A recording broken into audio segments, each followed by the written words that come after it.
Nothing like this I'd expected here. I was on the site on the last Woodstock in '94, and we had a small bit of trouble, but nothing like what we've had here last night. Most concert goers fled when the commotion broke out, but Monday, a few remained behind, assessing the Peace concert's damage. In the waning days of the 20th century, Woodstock 99 happened, the 30th anniversary celebration of the original Woodstock Music Festival. This modern version took place in Rome, New York from July 22nd to the 25th, 1999. It was conceived as a contemporary homage to the landmark music hippie love fest of the 60s, a way to connect the past with the present through music. That was the original intent. Instead, the weekend mutated into a complete disaster, with the concert marred by mayhem, aggression, and sheer havoc.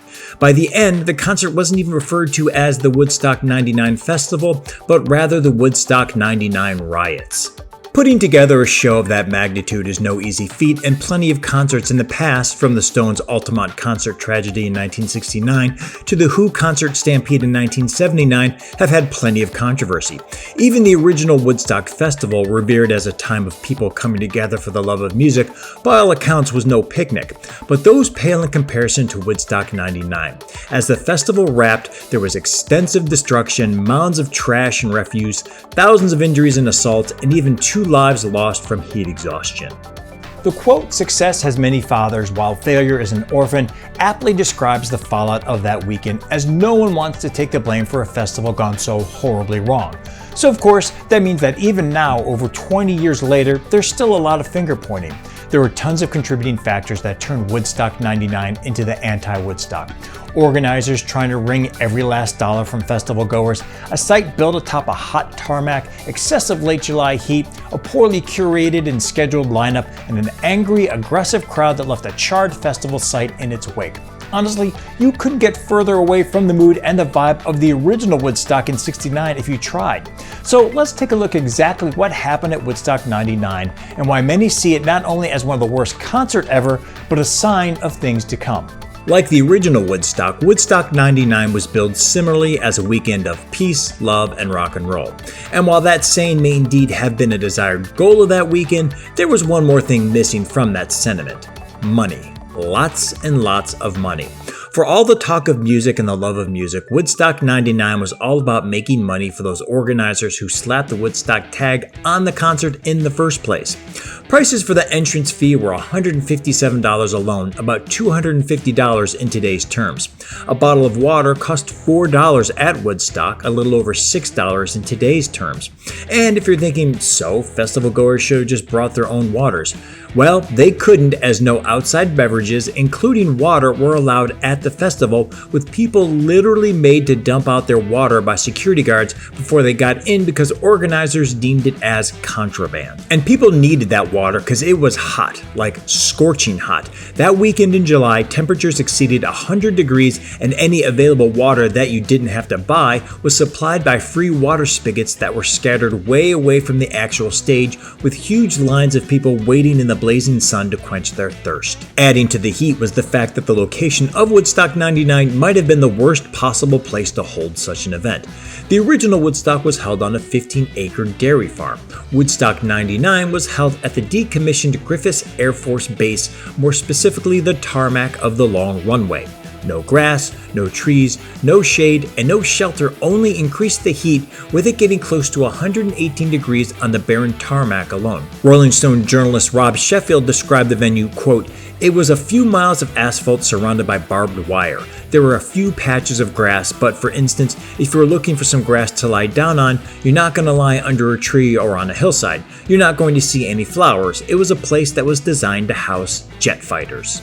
Festival planners anticipated a crowd of 250,000 people for Woodstock 99, not counting the thousands of employees and security guards hired for the weekend.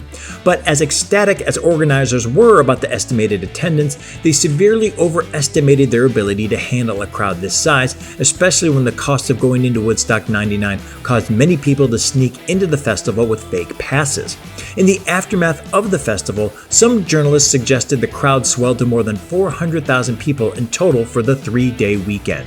And most of those people were packed together at the campgrounds, which held 2,500 portable toilets, which began to overflow by the second day.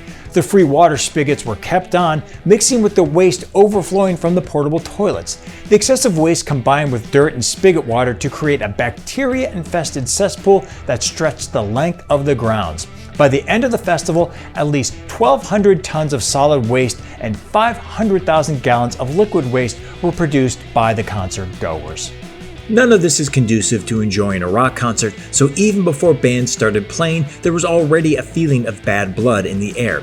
Veteran MTV News anchor Kurt Loder was working Woodstock 99 for MTV, and he was shocked by what he saw, saying, quote, "It was dangerous to be around. The whole scene was scary. There were just waves of hatred bouncing around the place. It was just like a concentration camp. To get in, you get frisked to make sure you're not bringing any food or water that would prevent you from buying from their outrageously priced booths. You wallow around in garbage and human waste. There was a palpable mood of anger." There actually was quite a lot of diverse music in the Woodstock. Much of the media has pointed fingers at certain specific, more purposely aggressive acts for riling up an already aggressive horde of concert goers. On Friday night, the infamous Detroit duo Insane Clown Posse decided to throw $100 bills into the crowd during their performance. The audience, already riled up about the high cost of the event, scrambled to grab what they could. During his performance on Saturday night, Kid Rock asked the crowd to hurl plastic bottles at the stage, and once Limp Bizkit, at the time one of the biggest rock acts in the world, started, the energy amplified. Right in the middle of their smash hit Break Stuff, singer Fred Durst asked the crowd to, well, break stuff, and the crowd willingly obliged, even after organizers reportedly asked Durst prior to help quell some of the unruliness. Durst did eventually urge the crowd to mellow out, but by then it was too late. By the time the last day of the concert arrived, it was a real Lord of the Flies situation. Guards assigned to manage the campgrounds where most concert goers were staying just kind of left. Many people broke through the plywood border of the festival in order to sneak in for free, and what little security remained did little to stop them. Pieces of the plywood walls lining the venue were being ripped off in chunks. These chunks found their way into the audience, where they were tossed around and used for crowd surfing. Ahead of the Red Hot Chili Peppers closing set for Woodstock 99, the anti-gun organization PAX gave out 100,000 candles in hopes that the audience would light them during the band's opus Under the Bridge. As tensions reached their apex that Sunday evening, people, instead of holding a peaceful vigil, did the exact opposite. As journalist Brian Hyatt wrote, quote, "The peace candles became the kindling for the fires that became part of the riot." As the Peppers played their set, fires began raging on the periphery. Festival goers had used the peace candles to set fire to the now crumbling miles-long peace wall that was built and designed by a group of artists who put in thousands of hours of work to bring together the world's largest mural. And with that, the Woodstock 99 festival became the Woodstock 99 riot. Cars and ATMs were devastated, vendors were targeted, looters were everywhere, the East Stage speaker tower came crashing down, more fires were started, women who had been assaulted all weekend with zero protection from security and zero repercussions from their assailants were attacked. Estimates of just how many people needed medical attention vary, but from dehydration to violent moshing to rioting, the number was in the thousands. In the aftermath of Woodstock 1999, journalists, attendees, promoters, and musical acts scrambled to understand how the event took such an awful turn and who was to blame. It was a weekend from hell on multiple levels, caused by greed, poor planning, a breakdown in organization, bad luck, hubris, bad attitudes, youthful aggressive behavior, all of it combining together to create one of the worst rock festivals of all time. As guitarist Tom Morello told the New York Times, quote, "Maybe the crass commercialism of the event and the greedy exploitation of these youngsters caught up with the vendors and promoters."